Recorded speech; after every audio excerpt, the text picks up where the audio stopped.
All right, how's it going? Welcome back to another video for numbers and sets.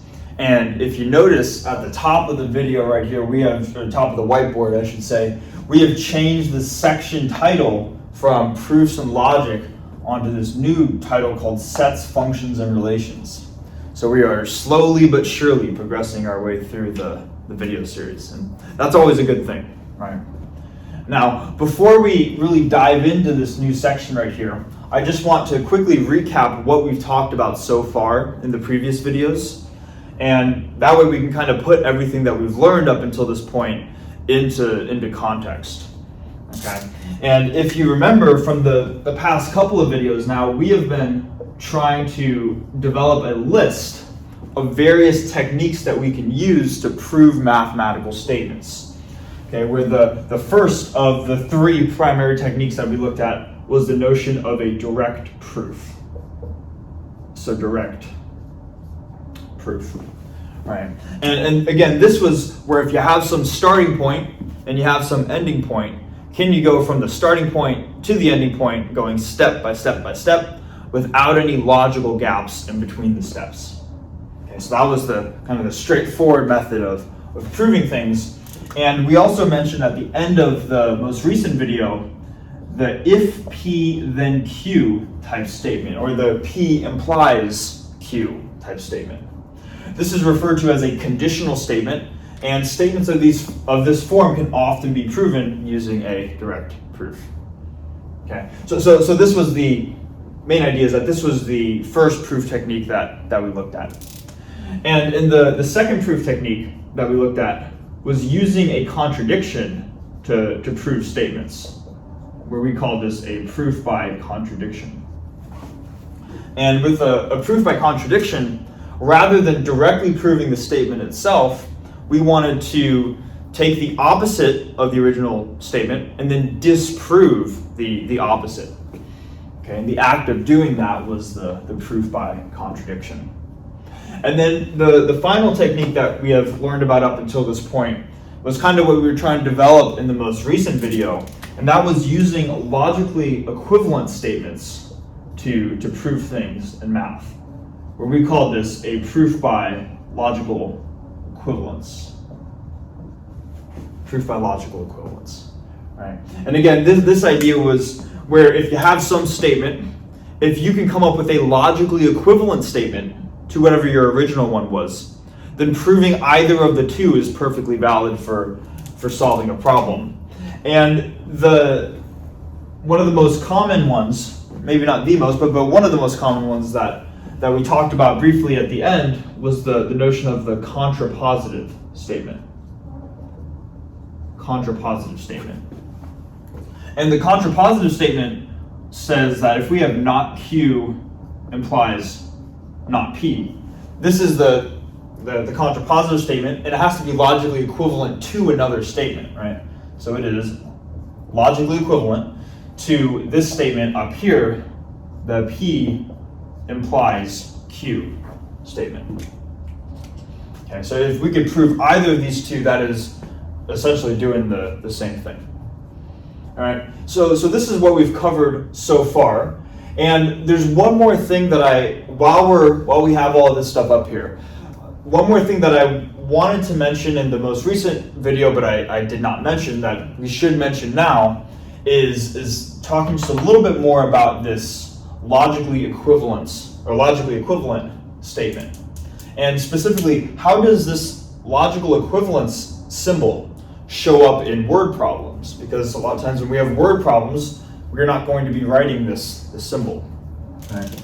And it turns out that when we are reading word problems, there are two main phrases that will show up that indicate that we need to be looking at this logically equivalent statement. The first of those two phrases is if we see if and only if. So if and only if. That's the first one. And then the second one, which is a little bit shorter, is the word if. But if has two letter F's rather than one. Pronounced the same, right? We're going to change the pronunciation. But if we see either if and only if or if with two F's, that tells us that we want to replace that that phrase with the logical equivalent symbol right here. And again, just to quickly describe what it means, if we have that, let's say A is a statement, and we're going to say A is true if and only if B is true. And they want us to show that A is true if and only if B is true. What the problem is asking us to do is to prove this arrow going both ways. They want us to show that, well, one, if A is true, then B is true. In other words, have the arrow go this way. And then they also want us to do a separate problem, a second problem, by showing if B is true, then A is true. So the arrow goes the other way. Okay, so whenever we see these phrases, we want to solve two different problems. So that's what the question's asking for. Okay, so hopefully that makes sense. And what we've been doing with developing these proof techniques is we've kind of been like adding tools to our toolbox, trying to develop these different tools that we can use to solve various problems and learn different things in math. And now that we kind of have a little bit of a list going, now we can say, all right, let's take these tools, what we've learned so far, and begin to apply them to various areas of math. And the first area of math that we're going to use everything that we've talked about so far is to construct essentially the fundamental building blocks of pretty much any area of mathematics. Okay, and that's really what this section is going to be about. These objects, if you want to call them that right here, sets, functions, and relations, are some of the most foundational objects that show up in math. So the purpose of this section is to kind of develop what each of these are and get a good understanding for what these are, so then we can really start jumping into different areas like number theory. Okay, so that's going to be the goal for this overall section. And for this video specifically, we are going to look at the first of the three building blocks, and this is arguably the most fundamental of the three. In fact, functions and relations can really get built off of sets alone. So in this video, we're going to take a look at sets. And there are going to be two main goals for this video. The first, to describe what a set is and get a good understanding, if we can have a good understanding for what a set is. I don't think it's too bad. And then also to talk about some new notation. How can we use mathematical symbols to talk about sets? Okay. So that's going to be the goal for this video. Now, we should start with the first of those two goals, which is to say, what is a set? So we're going to start by defining what a set is. And really quickly, before I write it down, hopefully you can imagine that whatever the definition of a set is, because it's one of the most foundational building blocks in any area of math, that one, it has to be pretty simple in order because we're starting simple and we can build up to more complicated things. And two, it should be very, very general. It should be able to apply to basically any area of math that we're talking about. And it turns out that it is. If we were to define a set is simply a collection of things. Period. That's what it is. Right? So let's write that out. A set is a collection of things. And notice that this doesn't even need to be mathematical. Whatever these things are, it can be just general things. I have an eraser and I have a marker, and both of these together make a set of two different things, the eraser and the marker. So it doesn't even need to be mathematical in order to have a collection of things, right? Now, that being said, because we are interested in doing math, the objects that we're going to put into our set are primarily going to be mathematical type things. And maybe what I'll do down here is to get a visual picture for what a set is. We can imagine a set kind of like a box, and whatever thing we throw into our box, now we have a set of whatever is in our box. Okay? And maybe just to throw out an example really quick, maybe I'll say that if this is our set, and if I want to throw some mathematical things in there, maybe I can put a number, maybe the number 2, why not? I could put a function, put f of x, put that in there, and then maybe I could put I could put a variable in there as well, maybe the letter A. All right, so I can put whatever I want in there, and now that they're in the box, I have a set of 3 things within the box. Okay, so that's all a set is, a collection of things. Hopefully not too bad, right?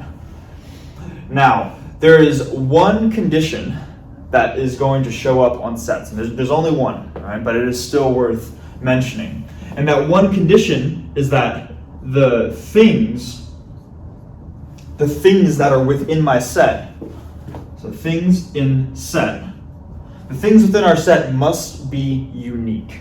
Okay, so the things in the set must be unique.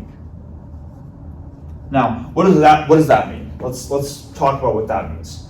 Let's say that I have a set over here, and within this set, maybe I have A, B, and C, 3 things within my set. And we are told that A is equal to the number 1, B is equal to the number 2, and C is also equal to the number 2. So what happens within the set? What does this mean? Because all the things in the set have to be unique, but we notice that B and C are in the set, but B is 2 and C is 2. So we have 2 of the same thing supposedly within the set. So what's going on here? Well, what would happen is that since the things within the set have to be unique, the set itself is only going to look at the unique elements. So in other words, the set is only going to recognize that there's a number 1 and a number 2. So while we have drawn out 3 different letters within our box, according to what it means to be a set, there are really only 2 things within our box, the number 1 and the number 2. Okay, so that's what it means, that the things within our set have to be unique. Every thing only gets counted a single time. Okay, hopefully that makes sense. All right, so we've talked about what a set is. Next thing that we should do is we should figure out how we can mathematically write what a set is. Because you can imagine that when we're doing math problems, we're not always going to just be drawing boxes with random things within a box, right? Usually we're going to have some sort of notation to describe what a set is. And the first thing that we'll usually do is we'll give a name to our set, or a variable name to our set. And maybe I'll call this set right here, I'll give it a name and I'll call it S. Maybe S for set, right? And you can kind of imagine, like, this is what we are writing on the box. This is what the box is called. And the way that we use mathematical notation to describe the set is we would say the name of the set, S, is equal to, and then we're going to start with a left curly brace. It's supposed to be a curly brace right here. And this denotes the start of the things within the set. Okay, so now we want to say, okay, let's start listing off the things within our set. And we have the number 2. I'll put a comma. Then we have the variable A, put a comma. And then we have our function f of x, like this. So then we have a comma separated list of thing by thing by thing within our set. And then once we're done listing off the things within our set, then we're just going to close it off with another curly brace. So this is the notation that we can use to describe a set. And it's described by a comma separated list of the things contained within a set. Okay, hopefully that makes sense.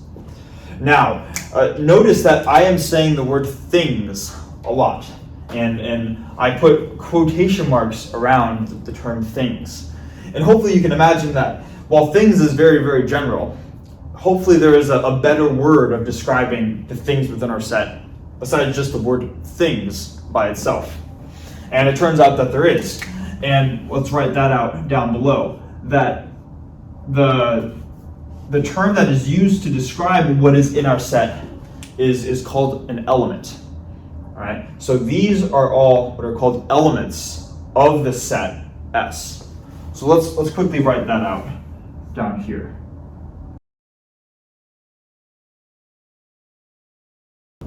Okay. So elements are the things within the set.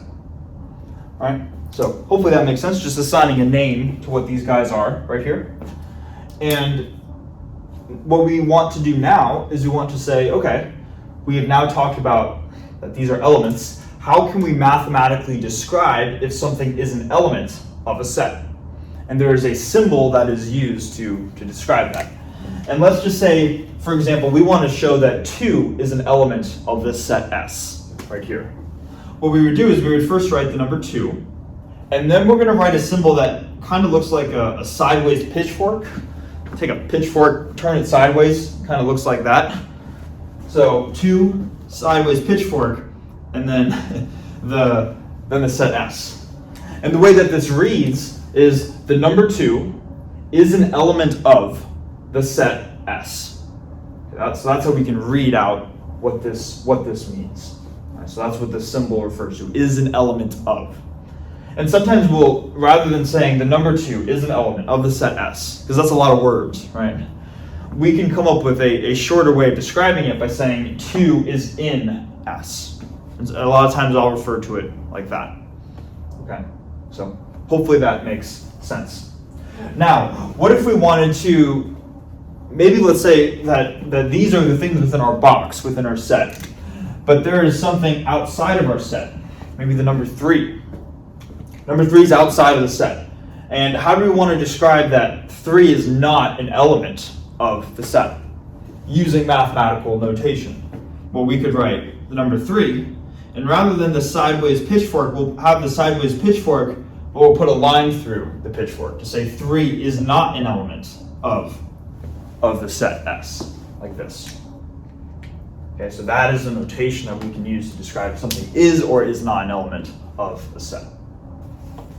Okay, so not too bad so far, but we're just slowly learning some notation to describe things, right? And again, this is kind of, I mentioned this at the very beginning of the video series, that not only are we responsible for learning about numbers and sets in this video series, but we're learning about how to do math. And part of learning how to do math is learning proof techniques, but also different notation, the mathematical notation that we use to describe concepts in math. All right, so this is kind of an extra step that is exclusive to this video series. Okay, but hopefully it's not too bad so far. Now, what I want to talk about is, with the space that we have left down here, what are some common examples of sets? Because it'll turn out that some sets show up quite a lot, and for sets that show up very often, we don't want to have to just assign them arbitrary names every time, and there's some specific notation that can get used to describe very common sets. The first common set that I'm going to refer to is the set of all integers. So let's write out the integers. The set of all integers is a set. You can imagine throwing every possible integer into a box, and there would be infinitely many integers, but I guess you just have a really big box. And the set of all integers is denoted by the following letter. It's denoted by the letter Z, but it is kind of like a block Z, where the diagonal part of it will have 2 lines rather than a single line. Okay, so this symbol right here refers to the set of all possible integers. Okay, and this symbol, by the way, the way I'm writing it is probably a little bit different than how it shows up online, just because I can't draw all the details. But if you're curious, if you just type in on Google like integers and then uppercase Z, and then you Google image it, that's a verb, you'll see that what it's actually supposed to look like. And this is pretty similar too, but you'll see the real thing on Google Images. Okay. But anyways, this is how we refer to the set of all integers, and it's denoted by the block letter Z. Next one that's going to show up is the set of all natural numbers. So the natural numbers. And the natural numbers can be denoted, or the set of all natural numbers, I should say, can be denoted by the block letter N, like this. All right. And just as a reminder, I think we've described these types of numbers before, but the integers can be effectively thought of as all the whole numbers, where you have 0, 1, 2, and so on, and then -1, -2, and so on. And then the natural numbers are 1, 2, 3, 4, and so on, all the positive ones.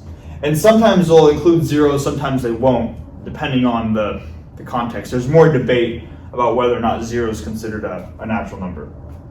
But anyways, those are the integers, these are the natural numbers. We're going to keep going, and we are going to now talk about a type of number that's not going to show up too much in this video series. It will a bit towards the end, but at least for the first half of the video series, we're not going to see these guys too much.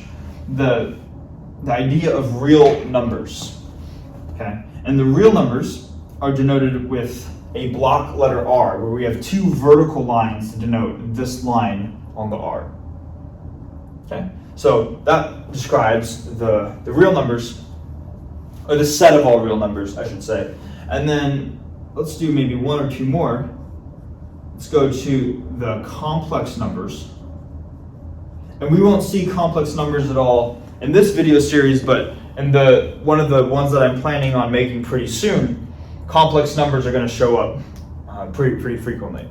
Okay, and complex numbers are just the basically a sum of two parts, where the first part is a real number and then the second part is an imaginary number. And if you add them together, you get a general complex number. And the set of all complex numbers is denoted with the block letter C, like this. Okay, so these are some common notations to describe some common sets. There's one more type of set that I want to talk about before moving on to just a few more things about notation. And the one other really common set that might be a little weird at first, but I think it's really cool, is the notion of an empty set. And the empty set is simply a set with no elements in it. We can think of it as just an empty box, a box with nothing in it. And there's a certain notation to describe the empty set, and oftentimes that is denoted with a circle that has a line going through it, like this. So this could denote the empty set. But also, if we wanted to describe this in terms of the set notation that we described here with the curly braces, the way that we could do that is we could have our starting curly brace to say we're going to start writing up the elements of the set, but there are no elements, so then we just close the curly brace off immediately and write, oh, maybe a little bit better than that. We write our second curly brace. So it is a curly brace with nothing inside it. All right? So that is the empty set with nothing in it. Okay. Hopefully all of this stuff is making sense so far. Last thing I want to do for this board before we erase everything is I want to talk about a notation similar to this curly brace notation, or rather uses this curly brace notation, but it takes it kind of one step further as a tool to help us describe sets. And that tool is called set builder notation. So let's write that out. Set builder notation. And the idea is that we will have some sort of set name, and maybe I'll call it S. And that set is still going to start with curly braces. And what we're going to do is we're going to write the structure of the elements within our set. Well, we'll do an example of this too, because this is pretty general. But we're going to denote the elements within our set. And then we're going to have a vertical line. And this vertical line in words translates to such that. Okay, so where can I write that? I can write, I'll say this line refers to such that. That's how we say it in English. So we have S is the set of elements such that, and then after, to the right of this bar, we are going to write out a condition that the elements must satisfy before closing off the set. Okay, so again, this reads, S is the set of elements such that they satisfy some condition. Okay, and this is called set builder notation.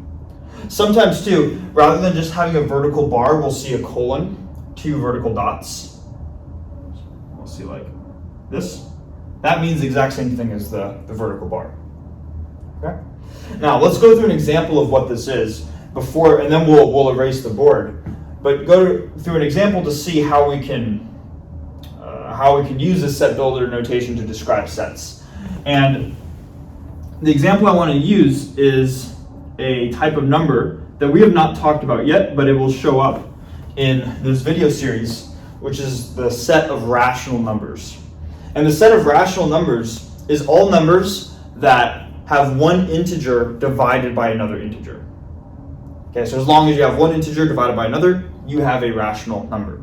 Some examples of rational numbers are 6 divided by 7, 4 divided by 1, -6 divided by 23. I don't know. Any integer divided by another one is a rational number. All right. So how can we denote the set of rational numbers?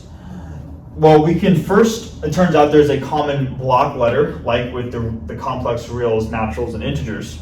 There's a common block letter to denote the rationals as well, and that block letter is the block letter Q, which I'll write like that. However, in addition to just writing the block letter Q, we can also use the set builder notation to describe the set of all rational numbers. And we're going to do that now. So we start with our curly brace.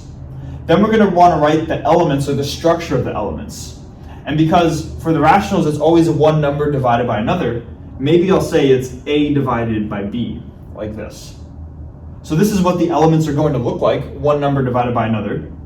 And then I'll draw my vertical line to say the rationals is A divided by B such that A and B need to satisfy some conditions, right? Because these can't just be any type of numbers, they have to specifically be integers, one integer divided by another integer. So we need to write out over here that A and B are integers. Okay, so how do we do that? So rather than writing it out in words, we can say that A and B are elements of the set of all integers. Or in other words, A and B are elements of the set of all integers. So A and B is in set Z, like this. So this is another way of describing the rationals. And one more condition too, just because we can't have anything blowing up. So what I mean by that is we can't divide by 0. So B can't be 0 also. So another condition, and we can separate conditions by commas. So this would be the first condition. The second condition is that B cannot be the integer 0. And now we will close off the curly braces like that. All right, so that is an example of how to use set builder notation to describe a type of set. All right. Hopefully this is making sense. I know it's kind of a lot, but again, we're still just learning how to write the language of math. I'm going to erase the board now, and then we're going to start sort of diving into a couple topics involving sets. So let's do that now.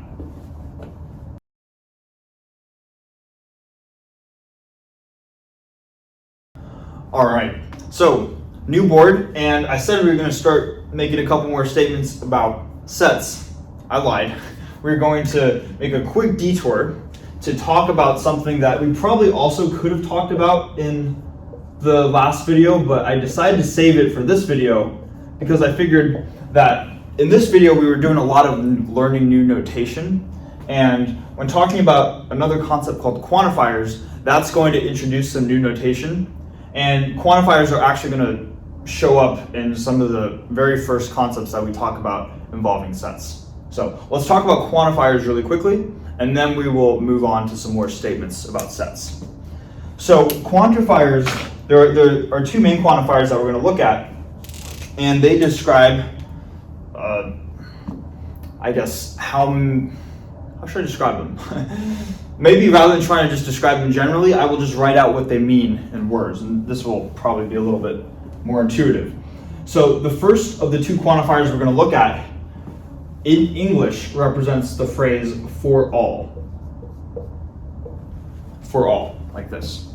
All right, and the symbol that gets used to describe for all, the mathematical symbol, is an upside down uppercase letter A, like this. So kind of an interesting little symbol. That's going to be the first of our two quantifiers. And the way that we can use this in just as a way we can see how this upside down lettercase A gets used is maybe if we go back to, let's say, the definition of even numbers, we can say that if we remember, an even number is 2 times an integer. And I think we called it 2 times k. And what I'll do is I'll say that 2k is even. And when is 2k going to be even? Well, 2k is even whenever k is an integer. And this is going to be true for all integers. No matter what integer you plug in for k, 2 times that integer guarantees that we're going to have an even number. So we want to write for all integers in front of here, or for all integers k, 2k is going to be even. All right. Now let's see how we do that. Well, we start with the for all sign. Say for all, and we want to say, well, what do we want to say? We want to say for all values of k that are integers. So we're going to say for all values of k that are in the integers, like this. So for all values of k that are in the integers, 2k is even. Okay, so that is how we can use quantifiers in statements. All right, so that's the first of the two quantifiers. The second of the two is to correspond to the phrase in English, there exists. There exists. All right, and the there exists is represented with a uppercase backwards letter E, written kind of like this. All right, this corresponds to there exists. Now, maybe an example of how to use there exists is we can say that, let's see, maybe there exists an integer that is odd, because the integer is composed of effectively all the whole numbers, and some of them are even, some of them are odd. So if we wanted to say there exists an integer that is odd, we can say there exists a letter or a variable k where k is in the integers such that k is odd. All right, so that is an example of how we can use a there exists. Okay, and these are the two quantifiers that we're going to look at, the upside down A and the backwards E. And the way I like to think of it too, you might have already caught on to it, is that we have A for all, and then E for there exists. So E goes with exists, A goes with all, and that's kind of a way to memorize it, at least. Okay, now the one additional thing that I want to do with these quantifiers is to look at how are quantifiers negated. How do we take the opposite of a quantifier? And to do that, I want to go back to, I guess, the last video where we were talking about logic. And in the last video when we were talking about logic, we were working with logical statements. And I want to work with logical statements because I think that will probably be the easiest way to see how these things are negated. All right. So let's just first say that I have a logical statement. I'm going to denote the logical statement as P of X. And just as a reminder, a logical statement is just something that can be true or false. All right. So P of X is true or false, and we could set it to either of the two, but just as an example, let's just say P of X is true. So P of X is a statement, and its truth value, its true or false value is true. And we are going to say for all X in front of this. And the way this would read is that for all values of X, P of X is true. Okay, that's how it reads. Now, how do we take the opposite of this statement? How do we say not for all values of X, P of X is true? And hopefully it makes sense that if not all values of P of X are true, that means there has to be at least one value that is false if they're not all true, right? So that'd be the opposite. Instead of rather than having they're not all true, we would just say there is one that is false. There exists one value that is false. Okay, so this statement, not all values of X such that P of X is true, that is the same as saying that there exists an X such that P of X is not true, like this. All right. So this is the way that we can take the negation or the not of a statement like this.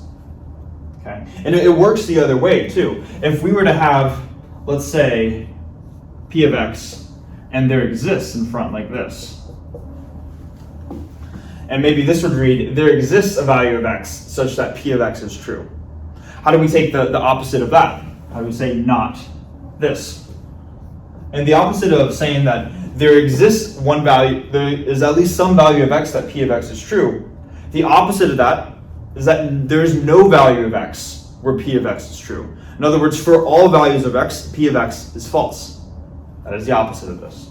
So writing that in mathematical notation, we would say for all values of x, p of x is not true. P of x is false. And this is how we can negate quantifiers in math. And there's a pattern that shows up. Notice that if we are going to take not of some statement, the way that we do that is that if we have a for all, we replace that with a there exists. And if we have a there exists, we replace that with a for all. And also the negation sign originally is on the outside. Now it gets moved to the inside in both cases. So those are the two rules. The A and the E swap, and then the negation sign gets moved to the inside.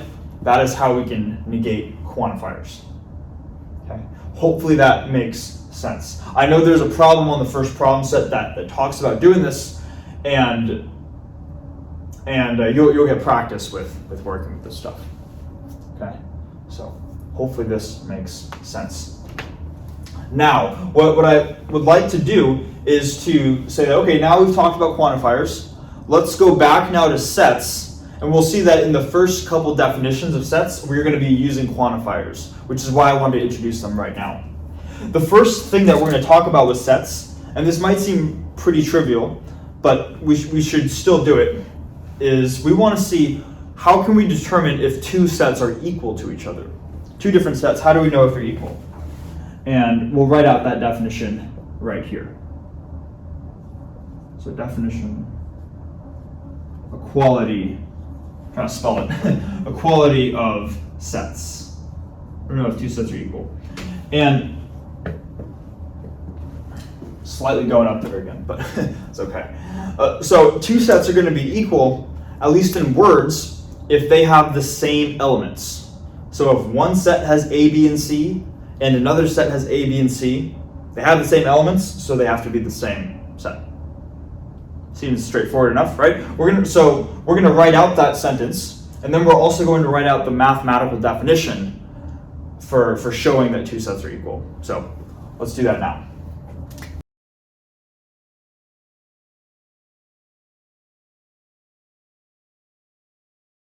Okay, so written out the definition, we're saying A is equal to B, written like this, A equals B, if they have the same elements. And then I wrote out this statement right here, and this is the mathematical way of describing if two sets are equal to each other.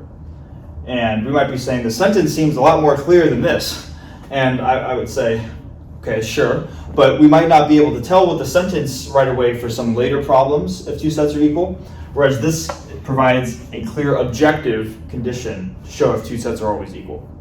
Let's go through maybe an example up here really quick to kind of get an understanding for how to interpret this definition right here. So let's say I have two sets, A and B. Maybe we'll call this left one A, the right one B. And maybe in my left set I have the number 1, 2, and 3. And in the right set I have the numbers 1, 2, and 3. Now, these sets are equal, right? They have the same elements. 1 is in both, 2 is in both, and 3 is in both. Now, how can we use, or how can we interpret this definition to mean this concept right here? Basically what this is saying is that if x, for all elements x, if x is in the set A, then it is in the set B. So the arrow goes this way. In other words, if we have an element in here, we're also going to have one in here. Now the arrow goes both ways, so also, and if x is an element of the set B, then it is an element of the set A. So if an element is here, then it is also in here. Now you might be saying that is really obvious. Why are we putting so much effort into this. And the reason why is because in the next definition, we'll see how there's a slight modification to this one and how that modification is going to be important. Okay, so hopefully it makes sense right now, and that we were able to follow along with this definition right here.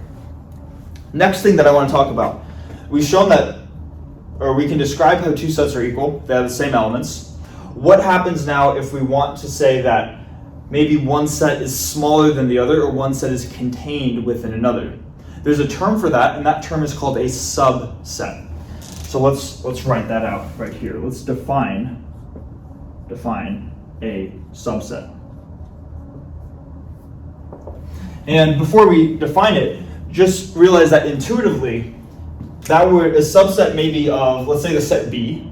A subset of the set B is if we were to look at a set that only had the elements 2 and 3 inside the set B. Obviously, this circle that I just drew, or this oval, is smaller than the overall set. So intuitively, we can think of this circle as a subset of the square box B. Okay, so intuitively, that's our intuition for understanding subsets. Let's actually write out the definition now, and then we'll go through that.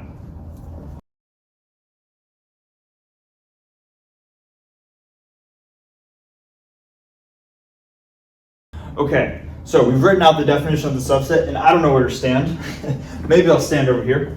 Let's read it out. It says that the definition of a subset is that A is a subset of B. In the way that we write that, the notation to describe that is this notation, which kind of looks like, it's like a sideways cup with a line under it. And this might seem a little weird, but this is kind of equivalent, not equivalent, but we can think of this as similar to the less than or equals to sign when talking about numbers. And maybe the number 1 is less than or equal to the number 2, right? And here it's kind of like A is the smaller set, and so it's going to be less than or equal to the set B. So this symbol right here, a sideways cup with a line under it, defines what it means to be a subset. This is the symbol for a subset. So it can be written like this, or it can be written as the sideways cup but without the line under it.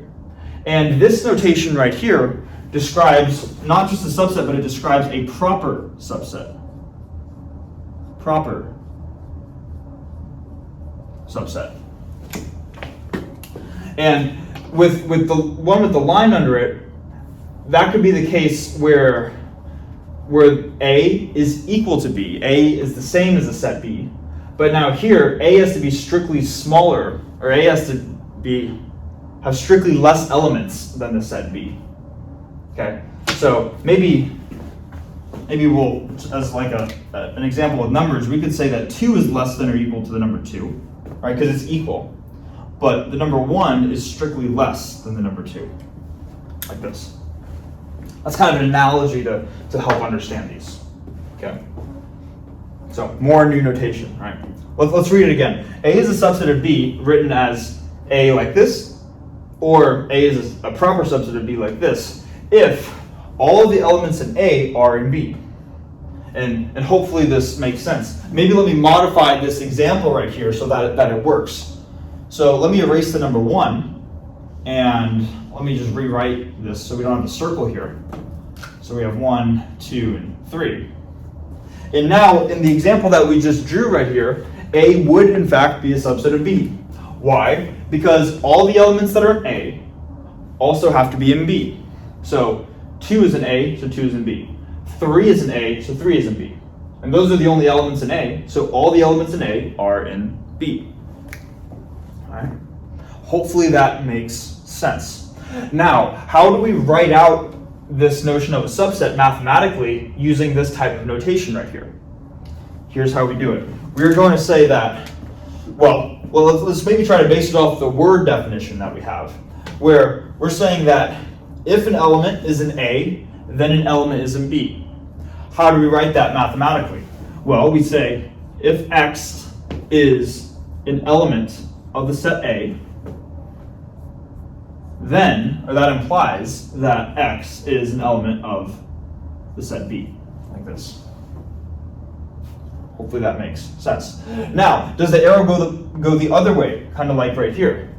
If x is an element of B, does x have to be an element of A?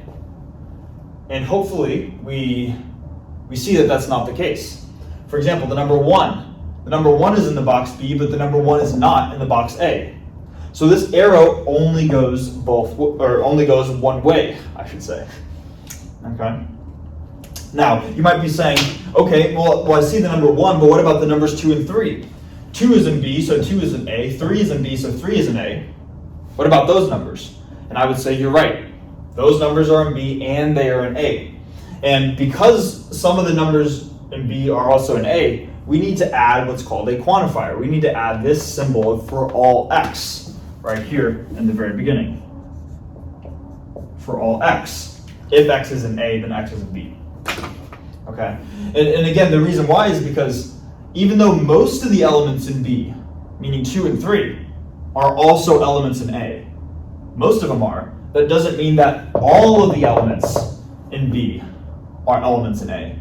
So the fact that we have this quantifier for all elements, that is what is the difference, or that is kind of the difference maker.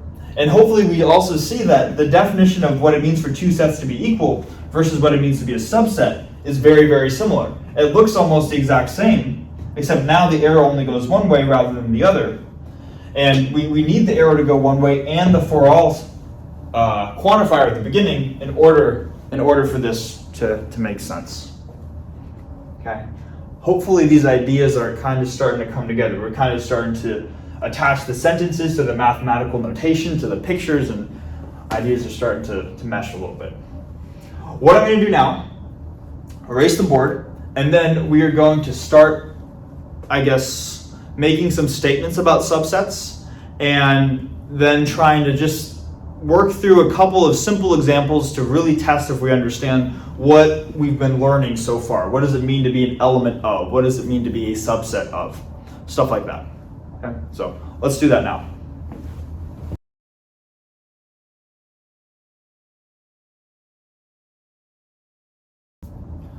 All right, so we were just talking about subsets, and I just wanted to rewrite the definition up here real quick for again what a subset is.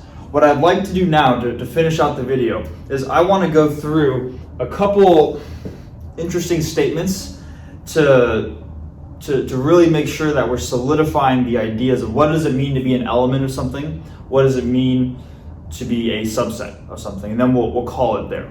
Okay.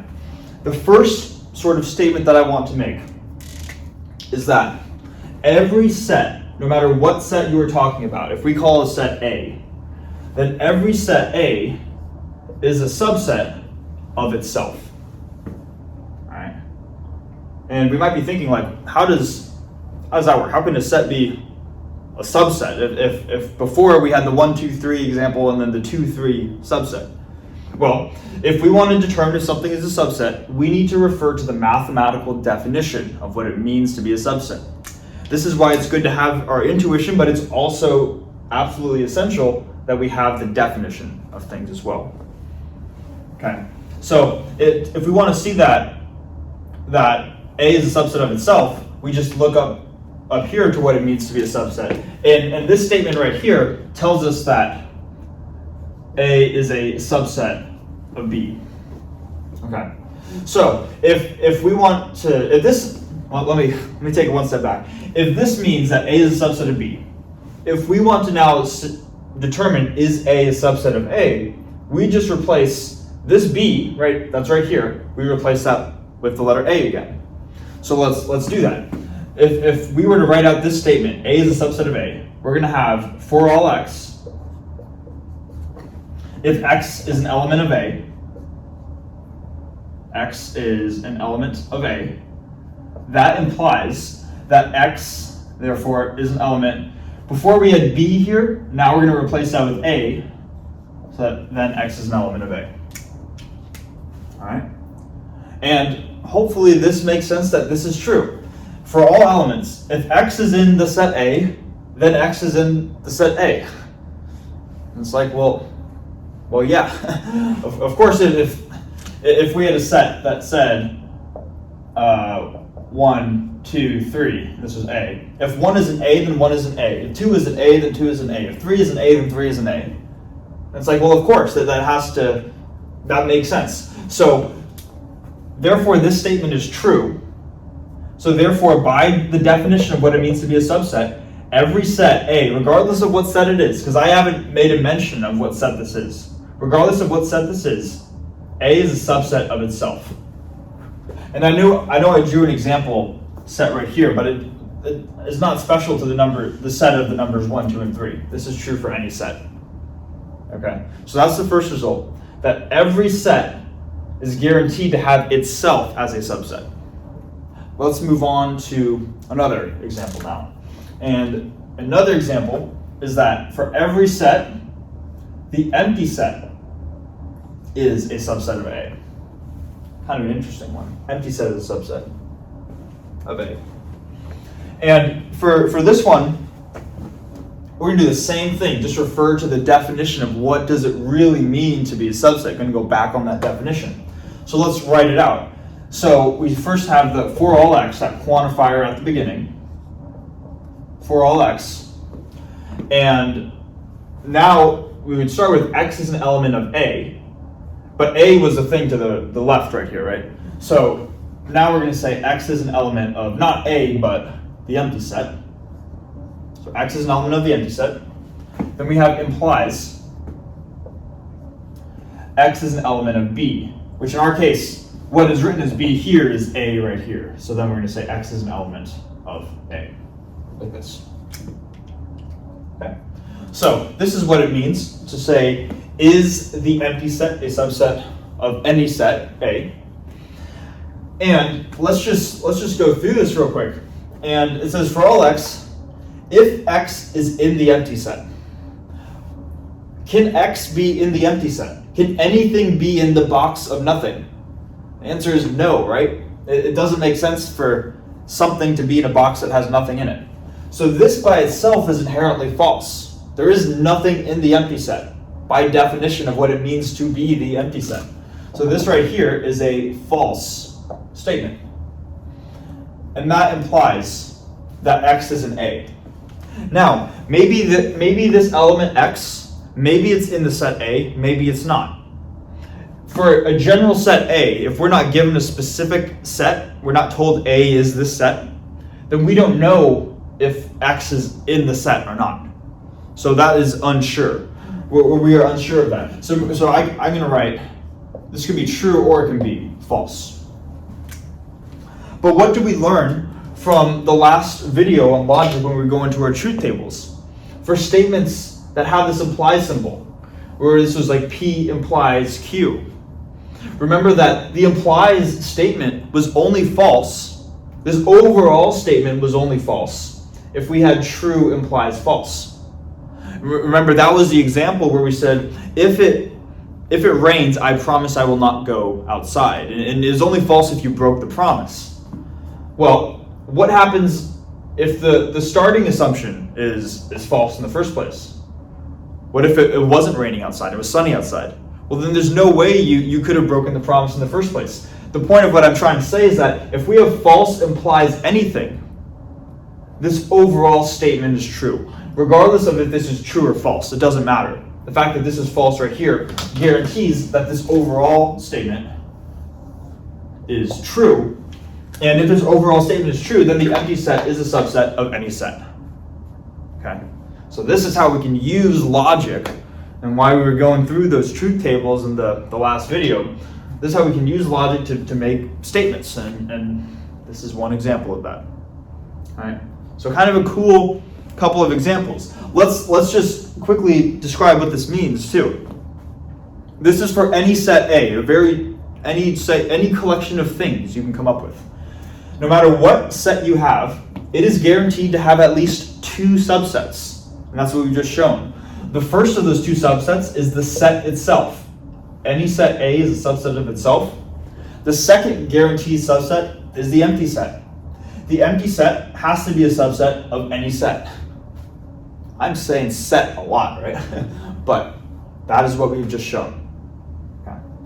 Hopefully this makes sense. Now, next thing, we're going to go through 3 more sort of type of little exercise examples, and then we'll call it, just to give you some reference. Here is a common point of confusion that was tripping me up a little bit when I was first learning about sets. And this revolves around the empty set. And it turns out that the empty set is not equal to the empty set with curly braces. These are different things. And you cannot write the empty set with curly braces around them and try to mean the set. They mean different things. You might be like, why? That seems like it's a very weird thing and maybe technical thing. Why are they different? How do I see that they're different? They look pretty similar to me. And well, here's the reason why. The empty set, like we visualized, was the set with nothing in it. It was like an empty box, right? So if we were to visually draw this would be a box with nothing in it. Now, what about this thing over here? Well, we start with the curly brace, and we end with the curly brace. The curly braces imply that we have a box, right? That's what the curly braces mean. That means we have a set, a box. Stop calling it a box, it's a set, but it's visualized as a box. All right, hopefully. Anyways, curly braces imply we have this box thing right here. What does the box contain? The box contains this element, which is the empty set. What is the empty set? The empty set looks like an empty box. So this box contains an empty box. It's almost like the nested Russian dolls, right? We have empty boxes within empty boxes. But do you see that an empty box by itself is different than a box that contains another box in it? And it just so happens that the inner box has nothing. Okay, so these two are actually different things. And when we're writing out the empty set, we want to be careful that if we're just referring to the empty set like this, that we do not put curly braces around them, because they fundamentally mean different things. Okay, so just these are some of the examples to really test if we understand what each of the symbols mean right here. Okay, 2 more examples. Let's keep going. These ones are kind of fun too. We'll write the next one right here. All right, 1. Is 1 an element of the following set? 1 and then.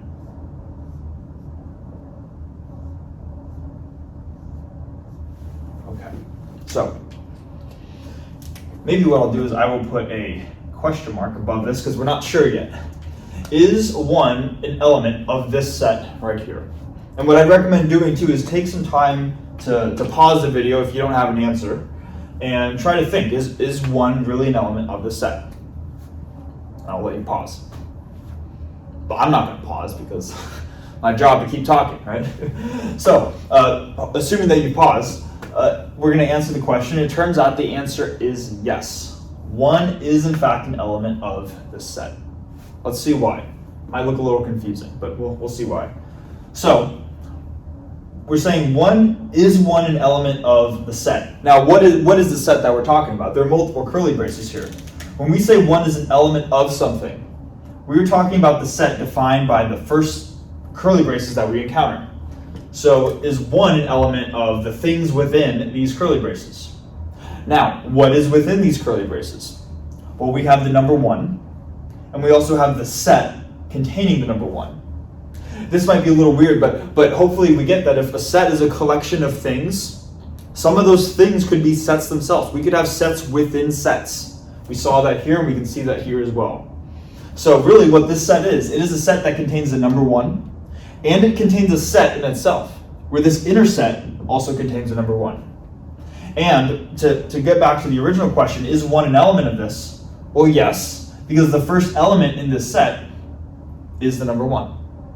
So the answer to this question is yes. I'll put a Y for yes. Maybe we'll put a happy face because we're happy about it. Okay. So 1 is indeed an element of this set. Let's move on to one more example and then we'll call it. Maybe we'll do it down here.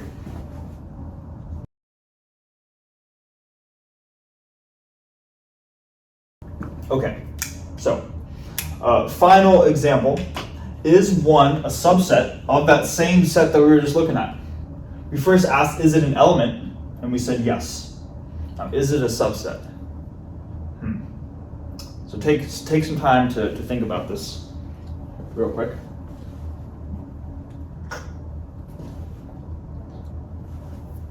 Okay, assuming you pause the video now.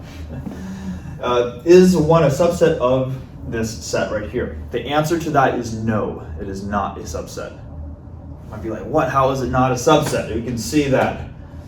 What's going on, right? So the answer to this one is no, and maybe we'll put a smiley face, or a sad face. For sad, it's not a subset. And we might be thinking, well, why does that not work? Especially, let's say that we had an example like the A and B example where we had 2 and 3 for A, and then B is 1, 2, and 3, like this. Because after all, A was a subset of B, right? Now, why is 1 not a subset of this set? And the reason why, and this really tests our knowledge, and this, but again, this really just makes sure that we really learn. We learn all of the nuances of these things, and we're filling in the cracks of our knowledge when we go through these problems.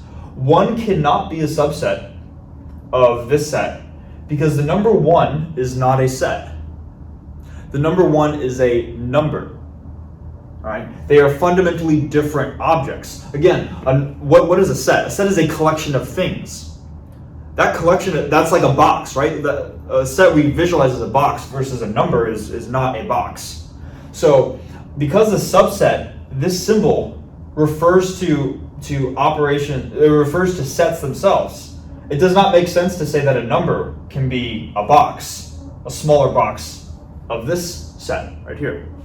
They're fundamentally different things. So we want to be very careful. This element refers to the things inside the box. Subset sign refers to, is this thing on the left actually a set? And then we could answer it from there. But 1's not even a box, it's a number. So it's fundamentally different. Okay. Maybe we'll do one more while we're at it. So 1 is not a subset of this set. So what we would do is we would say that we would put a dash through it to say 1 is not a subset of this. Let's write something very similar though, and just change it just slightly. Same problem. Now I'm just going to put curly braces around this. Those are some rough, it's hard to write these little things.